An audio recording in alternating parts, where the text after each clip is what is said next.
नमस्ते सिद्धसेनानी आर्ये मंदरवासिनी कुमारी काली कापाली कपिले कृष्णपिंगले भद्रकाली नमस्तुभ्यं महाकाली नमोस्तुते चंडी चंडे नमस्तुभ्यं तारिणी वरवर्णिनी कात्यायनी महाभागे कराली विजये जये शिखिपिंचध्वजधरे नानाभरणभूषिते अट्टशूलप्रहरणे खड्गकेटकधारिणी गोपेन्द्रस्यानुजे ज्येष्ठे नन्दगोपकुलोद्भवे महिषासुरप्रिये नित्यं कौशनीपीतवासिनी अट्टहासे कोकमुखे नमस्तेस्तु रणप्रिये उमेशाकम्बरी श्वेते कृष्णे कैठभनाशिनी हिरण्याक्षी विरूपाक्षी सुधूम्राक्षी नमोस्तुते वेदश्रुतिमहापुण्ये ब्रह्मण्ये जातवेदसी जम्बूकटकचैत्येषु नित्यं सन्निहितालये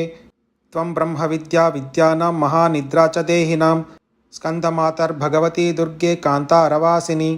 स्वाहाकार स्वधा चैव कला काष्ठा सरस्वती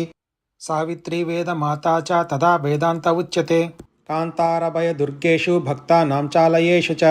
नित्यं वससि पाताले युद्धे जयसि दानवान्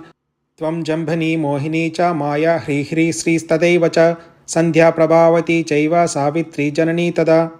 तुष्टिः पुष्टिर्धृतिर्दीप्तिश्चन्द्रादित्यविवर्धिनी भूतिर्भूतिमतां संख्ये वीक्ष्यसे सिद्धचारणैः स्तुतासि त्वं महादेवी विशुद्धेनान्तरात्मना